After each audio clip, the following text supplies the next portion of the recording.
أعوذ بالله من الشيطان الرجيم. بسم الله الرحمن الرحيم.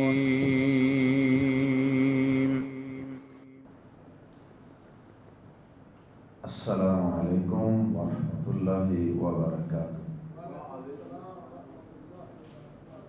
سورہ طٰہٰ آیت نمبر 49 سے 55۔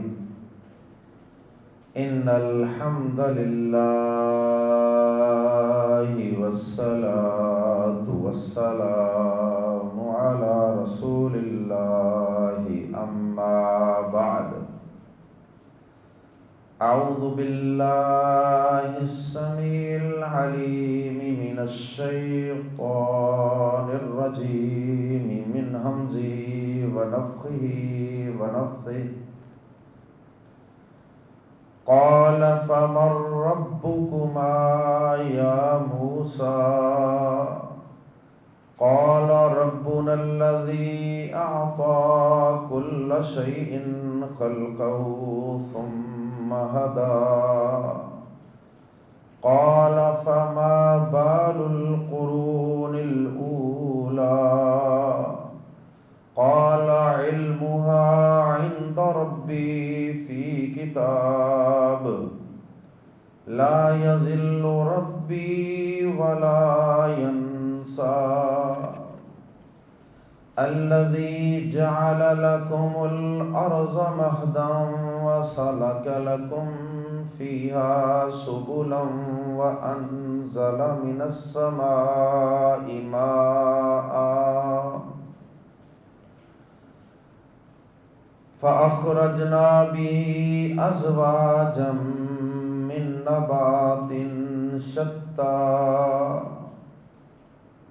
كلوا وارعوا أنعامكم إن في ذلك لآيات لأولي النهى منها خلقناكم وفيها نعيدكم ومنها نخرجكم تارة أخرى۔ اللہ رب العزت نے جب فرعون کے پاس حضرت موسیٰ علیہ السلام کو بھیجا تو فرعون کے ساتھ حضرت موسیٰ علیہ السلام کی کئی انداز سے گفت و شنید ہوئی۔ اس گفتگو کے اندر ایک موڑ یہ بھی آیا کہ فرعون نے حضرت موسیٰ علیہ السلام سے سوال کر دیا کہ اے موسیٰ یہ تو بتاؤ کہ تمہارا رب ہے کون؟ آج تک تو سب لوگ یہی جانتے تھے، پورا مصر یہی جانتا تھا کہ میں فرعون ہی تمہارا رب اعلیٰ ہوں، جیسا کہ سورۃ النازعات کے اندر ہے کہ وہ کہلواتا تھا انا ربکم الاعلیٰ، میں ہی تمہارا رب اعلیٰ ہوں۔ سورہ نازعات کے اندر یہ بات موجود ہے، اور اسی طرح سورہ قصص کے اندر یہ بات بھی موجود ہے کہ وہ کہا کرتا تھا کہ میں تمہارا الہ ہوں۔ وہ اپنے آپ کو الہ معبود بھی کہلواتا تھا، وہ اپنے آپ کو رب بھی کہلواتا تھا۔ اللہ اکبر، العیاذ باللہ،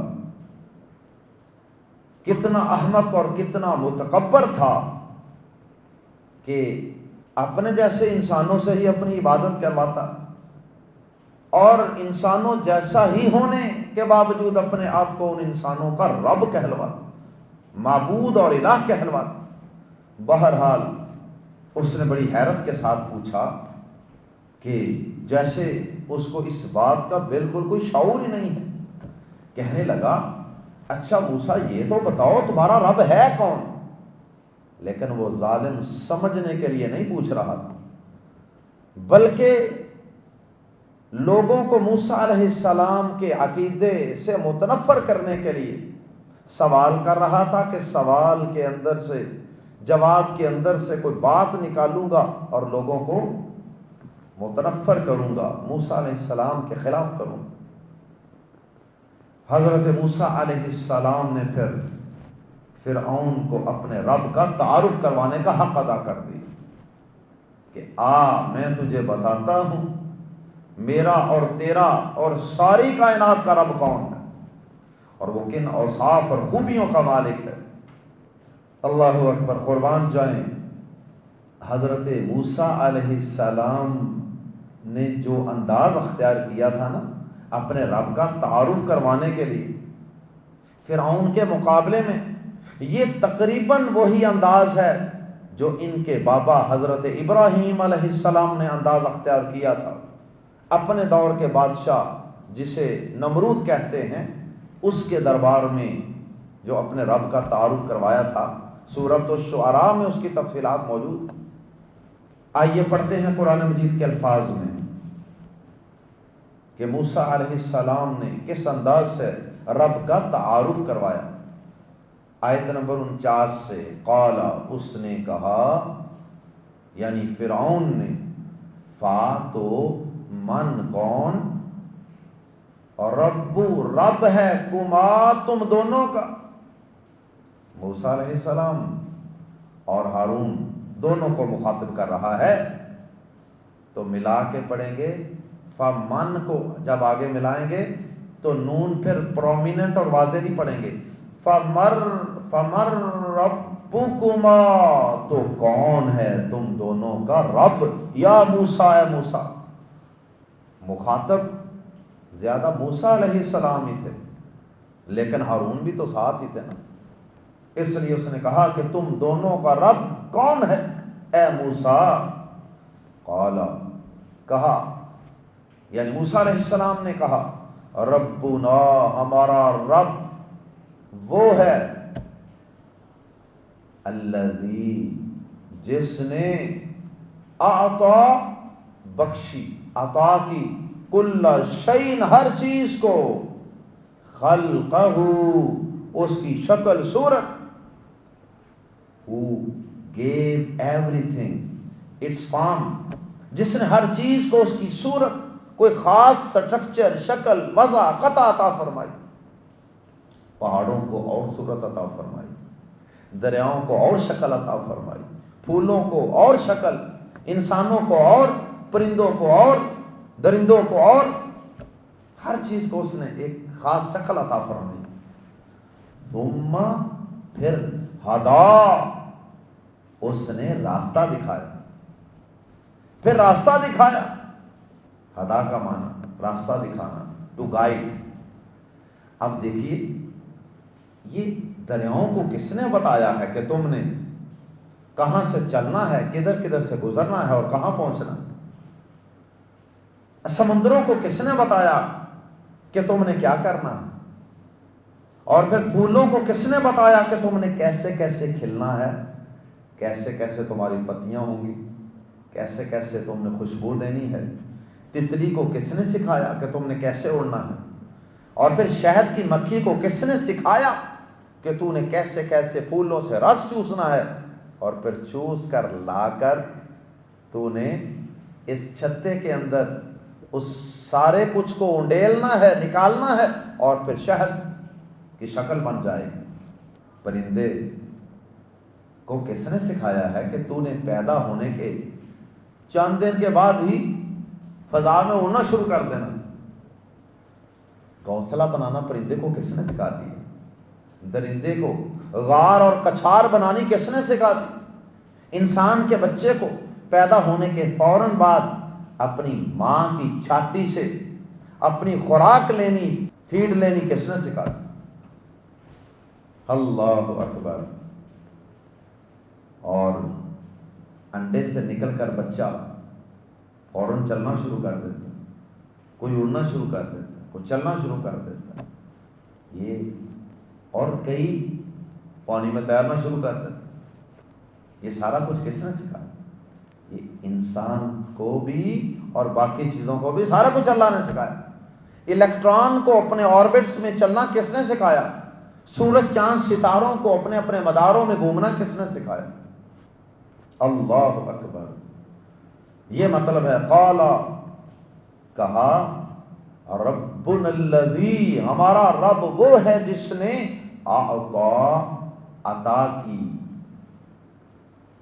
عطا کی یا بخشی کل شیء ہر چیز کو خلقہ اس کی شکل و صورت. مرد کو داڑھی کے ساتھ شکل و صورت عطا کر, عورت کو بغیر داڑھی کے شکل و صورت عطا کر. اللہ اکبر. ثم ہدی پھر راستہ بھی دکھایا. یعنی یہ جو ہر چیز کو پیدا کر کے اس کو ایک خاص شکل دیتا ہے, پھر اس کو چلنا کھانا پینا رہنا ضروریات پوری کرنا ہر چیز سکھا دیتا ہے, یہ وہ ہے ہمارا رب. اصل میں بتانا یہ مقصود ہے کہ تیرے اندر یہ اوصاف موجود نہیں ہیں, لہذا تو رب نہیں ہے. قال اس نے کہا, اب یہاں تو وہ لاجواب ہوا, اب اس نے ایک اور سوال داغ دیا. کہنے لگا فما تو کیا ہے, فا کا معنی تو یا پس, ما کیا ہے, بالو حال, بال حال کو کہتے ہیں. پنجابی کا بال ہوتا ہے نا, یہ عربی کا بال ہے. بال معاملے کو کہتے ہیں, میٹر افیئر.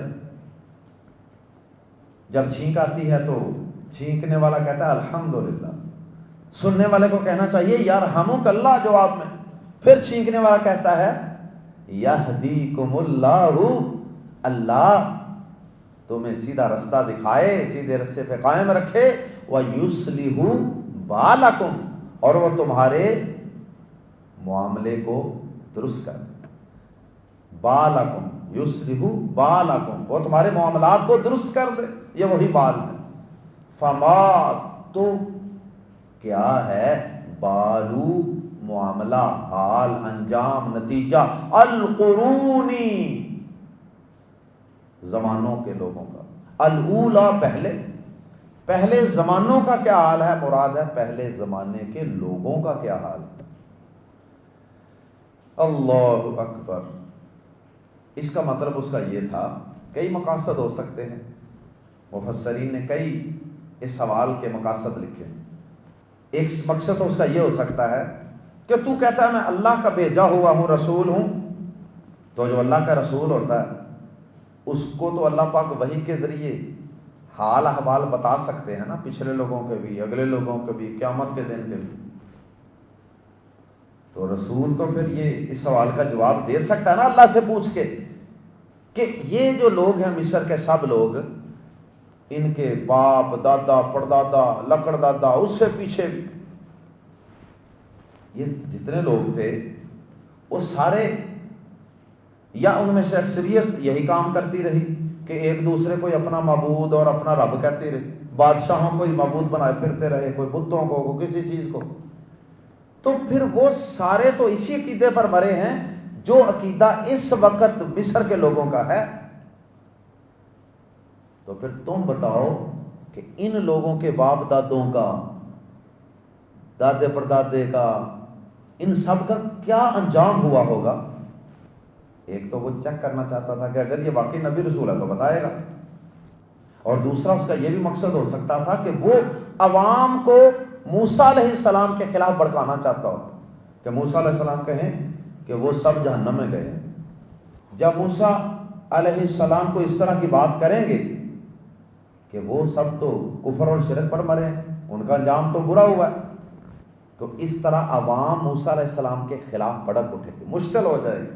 اور اہل باطل کا ہمیشہ یہ وتیرہ رہا ہے کہ وہ عوام کو, عوام الناس کو وہ اہل حق کے خلاف اسی طرح بھڑکاتے ہیں تاکہ یہ ان کے خلاف بھڑک جائیں, مشتعل ہو جائیں, اور اس طرح یہ ان کے پاس نہ بیٹھیں, ان کی بات نہ سنیں, کہیں حق نہ قبول کر لیں. اللہ اکبر. تو اس نے کہا فما بال القرون الاولا, تو پہلے زمانے کے لوگوں کا کیا حال ہے. موسیٰ علیہ السلام نے بڑی حکمت سے اس کا شاندار جواب دے دیا. قالا کہا علمها, اس کی سازش چلنے نہیں دی موسیٰ علیہ السلام نے, قال کہا علمھا، ان کا علم، کن کا علم؟ القرون الاولیٰ کا، عند ربی، میرے رب کے پاس ہے، فی کتاب، ایک کتاب میں، لوح محفوظ میں سارا ریکارڈ ہے، ان کے عقائد کا، ان کے ایمان کا، ان کے اعمال کا، ہر چیز کا علم میرے رب کے پاس ایک کتاب میں موجود ہے۔ یعنی وہ رب کے پاس پہنچ چکے ہیں، رب جانے اور وہ جانے، مجھے کیا پتا، یا ہمیں کیا اس بات کو ڈسکس کرنے کی ضرورت ہے؟ موسیٰ علیہ السلام نے نہایت دانش مندی کے ساتھ، حکمت و دانائی کے ساتھ اس کے اس وار کو بھی نہیں چلنے دیا۔ لا یضل ربی، ہاں کتاب میں ہونے کا یہ مطلب نہیں ہے کہ نعوذ باللہ میرا رب کوئی بھٹک جاتا ہے، بھول جاتا ہے تیری طرح، جس طرح تو انسان ہے اور باقی انسان ہے، وہ بھٹک بھی جاتے ہیں، صحیح رستے سے ہٹ بھی جاتے ہیں، غلط کام بھی کر جاتے ہیں، غلط فیصلے بھی کر جاتے ہیں، اور وہ بھول بھی جاتے ہیں۔ یہ مطلب نہیں ہے۔ کتاب میں لکھی ہوئی بات اس لیے نہیں ہے کہ رب بھول جاتا ہے، وہ تو اس لیے ہے کہ لکھی ہوئی چیز ذرا زیادہ معتبر ہوتی ہے، ریلائیبل ہوتی ہے نا، تو لوگوں کو اللہ پاک وہ لکھی ہوئی چیز بطور ثبوت دکھا بھی سکتے ہیں۔ یہ دیکھ لو لوح محفوظ، یا پھر یہ جو تمہاری کتاب نامہ اعمال تھا نا، اس کے اندر وہ جو کرامن کاتبین نے لکھا تھا، وہ سارا یہ تمہارا کیا ذرا تمہارے سامنے ہے۔ تو صرف لکھی ہوئی چیز ذرا زیادہ معتبر ہوتی ہے، اس لیے اللہ تعالیٰ نے لوگوں پر حجت تمام کرنے کے لیے یہ لکھنے کا سلسلہ، کتاب کا سلسلہ متعین فرمایا، ورنہ اس کا یہ مطلب نہیں کہ وہ اللہ زبانی نہیں یاد رکھ سکتا۔ لا یضل ربی، نہ تو بھٹکتا ہے میرا رب، ولا ینسا، اور نہ ہی وہ بھولتا ہے۔ نسیان بولنے کی بیماری ہے۔ اللہ اکبر۔ تو اصل میں یہ فرعون کو موسیٰ علیہ السلام شرم اور حیا دلا رہے ہیں کہ تو اپنے آپ کو رب کہتا ہے، جو بھول جاتا ہے، جو بھٹک جاتا ہے، جو غلط فیصلے کر جاتا ہے۔ الذی، آگے پھر اللہ پاک کا مزید تعارف کروا دیا، کیونکہ اس نے پہلے سوال کیا تھا نا تمہارا رب کون ہے، درمیان میں اس نے ایک اور شرارت کر دی تھی کہ پہلے لوگوں کا کیا بنا، تو موسیٰ علیہ السلام نے اپنے پہلے جواب کو دوبارہ جاری رکھا۔ الذی، جس نے، جعل، بنایا، لکم، تمہارے لیے، الارض، زمین کو، مہدا، بچھونا، الذی، جس نے، جعل، بنایا، لکم، تمہارے لیے، الارض، زمین کو، مہدن، بچھونا، کارپٹ بنایا، بچھونا بنایا، یعنی اس کے اوپر تم چلتے ہو، پھرتے ہو، مکان بناتے ہو، آرام کرتے ہو، سارا کچھ اس کے اوپر کرتے ہو۔ وَالسَّالَکَ، اور اس نے جاری کی، لکم، تمہارے لیے، فیہا، اس زمین میں، سبلن، سبیل ایک راستہ، اور سبلن کئی راستے، اور اس نے اس میں تمہارے لیے راستے جاری کر دی۔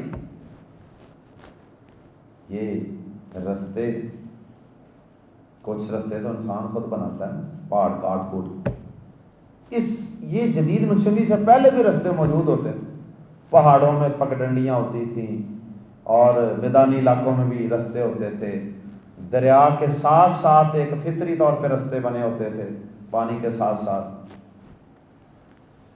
اللہ اکبر۔ تو یہ راستے اے فرعون تو نے نہیں بنائے، زمین کو بچھونا انسانوں کے لیے تو نے نہیں بنایا، یہ اس رب نے بنایا ہے جو میرا اور ہر چیز کا رب ہے۔ وَأَنزَلَ مِنَ السَّمَاءِ مَاءً، اور اس نے آسمان سے اتارا، ماءً، کچھ پانی، ماءً نکرہ ہے، اس لیے ہم اس کا ترجمہ کچھ پانی کر سکتے ہیں، سارا پانی نہیں اتارا، کچھ تمہاری ضرورت کے لیے آسمان سے، یعنی بارش بھی میرا رب برساتا ہے۔ فَأَخْرَجْنَا، پھر اخرجنا، ہم نے نکالی، بھی، اس کے ذریعے، اس کے ساتھ، یعنی پانی کے ساتھ، ازواجن کئی قسمیں، زوج کی جمع ازواج، اور زوج کا معنی ایک جوڑا بھی ہوتا ہے اور ایک قسم بھی ہوتا ہے. ازواجن کئی قسمیں، کئی سپیشیز، کئی انواع، کئی ٹائپس نکالنی زمین سے، من نباتن نباتات سے، کھیتی سے، شتا مختلف مختلف نباتات سے ہم نے کئی قسمیں نکالی. اس نباتات کی بھی کئی قسمیں، کھجور ہے کئی قسمیں ہیں، آم ہے کئی قسمیں ہیں، ہر چیز کی کئی کئی قسمیں نکالتے ہیں. تو شتا کا معنی ازواجن کئی قسمیں اور شتا مختلف، نباتن شتا مختلف نباتات سے. کلو کھاؤ، ورعو اور چراؤ. رائیون چرواہے کو کہتے ہیں، تو یہ فعل امر ہے. ورعو اور چراؤ، انعامکم اپنے چوپاؤں کو، خود بھی کھاؤ نباتات سے اور اپنے جانوروں کو بھی چراؤ. دونوں کے لیے ہم نے زمین سے بہت کچھ نکالا، بڑی قسمیں نکالی. ان فی ذالک بے شک اس میں لآیات البتہ کئی نشانیاں ہیں، لی کے لیے، اولی النہا عقلوں والوں کے لیے. بے شک اس میں عقلوں والوں کے لیے، نہا جمع ہے، نہیت ان کی جمع ہے، لی اولی النہا عقلوں والوں کے لیے یقیناً بہت سی نشانیاں ہیں. کہ یہ سب نشانیاں کائنات کے خالق مالک اور رب کا پتہ دے رہی ہیں. یہ سارا کچھ بتا رہا ہے کہ یہ کسی انسان نے تو بنایا نہیں ہے، لہذا کوئی انسان تمہارا رب نہیں ہو سکتا. جب رب نہیں ہو سکتا تو پھر وہ تمہارا معبود بھی نہیں ہو سکتا، اس کی عبادت بھی نہیں کرنی، اس کے آگے سجدہ بھی نہیں کرنا، اس کے آگے جھکنا بھی نہیں. اللہ اکبر. اب یہاں پر ایک بات اور بھی سمجھ لیجئے کہ یہ جو الذی جعل لکم الارض ہے نا، اس آیت سے لے کر جو آخر تک یہ اللہ پاک کا تعارف کروایا جا رہا نا، بعض اہل علم نے کہا کہ یہ موسیٰ علیہ السلام کا کلام ہے، اور بعض نے یہ بھی کہا کہ یہ اللہ پاک نے آگے خود اپنی طرف سے وضاحت فرما دی ہے اپنی ربوبیت کی. تو بہرحال یہ اللہ پاک کا کلام ہو یا اللہ پاک نے موسیٰ علیہ السلام سے کہلوایا ہو، دونوں صورتوں میں یہ اللہ پاک کا تعارف ہے. اور اللہ پاک نے پھر موسیٰ علیہ السلام سے بھی یہ تعارف کروایا ہو تو اللہ پاک نے درمیان میں فَأَخْرَجْنَا بِهِ أَزْوَاجًا کے اندر جمع متکلم کا صیغہ اپنے لیے استعمال کر لی. بات موسیٰ علیہ السلام نے کر رہے ہیں، لیکن درمیان میں اللہ پاک نے سلسلہ کلام رو کر جمع متکلم کے صیغے کے ساتھ اپنی عظمت کے اظہار کے لیے اپنا تذکرہ کر دیا، پھر ہم نے نکال لے. اللہ اکبر. تو چار نعمتیں اللہ پاک نے یہاں بیان فرمائی. پہلی انسان کے لیے زمین کو بچھونا بنایا، اور پھر اس کے بعد اللہ پاک نے رستے نکال لے. رستے بنانا، یہ رستے بھی اللہ نے پیدا کیے یا پھر رستے بنانا بھی اللہ نے سکھایا. اور پھر تیسرے نمبر پہ اللہ پاک نے تیسری نعمت آسمان سے پانی اتارا، بارش. اور چوتھی نعمت اللہ پاک نے انسان اور مویشیوں کے لیے بے شمار قسم کی کھانے کی استعمال کی چیزیں اگا دی زمین سے. چار نعمتوں کا قرآن مجید میں کثرت سے تذکرہ ہے. ان فی ذلک لآیات لأولی النہا، یقیناً اس میں عقلوں والوں کے لیے بہت سی نشانیاں ہیں. منہا اسی سے، یعنی اسی زمین سے جس سے ہم تمہارے لیے نباتات اگاتے ہیں نا، خلقنا ہم نے پیدا کیا کم تمہیں، وفیہا اور اسی میں، نعید ہم لوٹائیں گے کم تمہیں، ومنہا نخرجکم اور اسی سے ہم نکالیں گے تمہیں. اسی زمین سے پہلی دفعہ پیدا کیا. کس کو پیدا کیا تھا؟ ہمارے بابا آدم علیہ السلام کا پتلا اللہ پاک نے اسی زمین سے کی مٹی کے جوہر سے پیدا فرمایا. اور دوسرا معنی یہ بھی ہے کہ پھر اس کے بعد جتنے انسان ہیں سب کی خوراک اللہ نے اسی زمین سے پیدا کی ہے. تو یہ مطلب ہے کہ اسی زمین سے ہم نے تمہیں پیدا کیا اور اسی میں ہم تمہیں لوٹائیں گے اور اسی سے تمہیں نکالیں گے تارتن بار مرتبہ، اخرى اور یا دوسری، اور اسی سے ہم تمہیں تارتن اخرى مرتن اخرى سمجھ لیں، اور اسی زمین سے ہم تمہیں دوبارہ بھی نکالیں. اللہ اکبر. ایک بار اور نکالیں گے اس زمین. پہلے بھی نکالا، پھر زندگی دی، پھر فوت کیا، پھر زمین میں دفن. کسی بھی شکل میں مر جاؤ تمہارے ڈیڈ باڈی نے جانا زمین میں. اس آیت کے حوالے سے ایک بات بھی سمجھ لیجئے کہ ہمارے ہاں یہ بات مشہور ہے کہ جب کسی میت کو دفنایا جاتا ہے نا، اس وقت لوگ یہ آیت پڑھتے ہیں اور یہ آیت پڑھ کر مٹی ڈالتے ہیں قبر پر، جبکہ نبی صلی اللہ علیہ وسلم سے ایسی کوئی صحیح حدیث ثابت نہیں ہے. اس کو پڑھنے کی جو احادیث ہیں وہ ضعیف ہیں.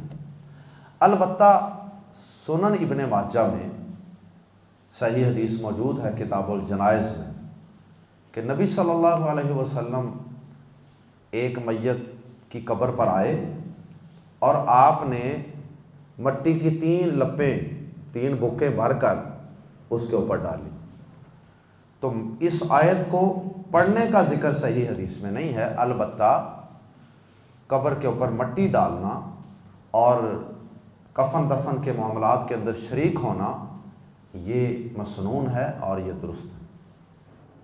یہ تھا اللہ رب العزت کا تعارف، یہ تھا موسیٰ علیہ السلام کے رب کا تعارف.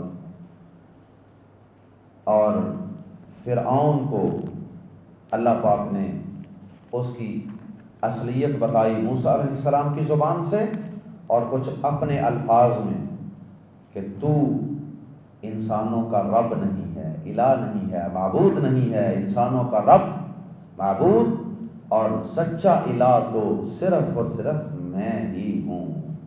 اللہ ہم سب کو زندہ رکھے تو توحید پر. اللہ ہمیں کائنات میں پھیلی ہوئی اس رب العالمین کی نشانیوں پر غور و فکر کرنے کی اور اس پر ایمان لانے کی اور اس ایمان پر پختہ یقین رکھنے کی توفیق عطا فرمائے. سبحانک اللہم و بحمدک اشہد ان لا الہ الا انت استغفرک و اتوب الیک.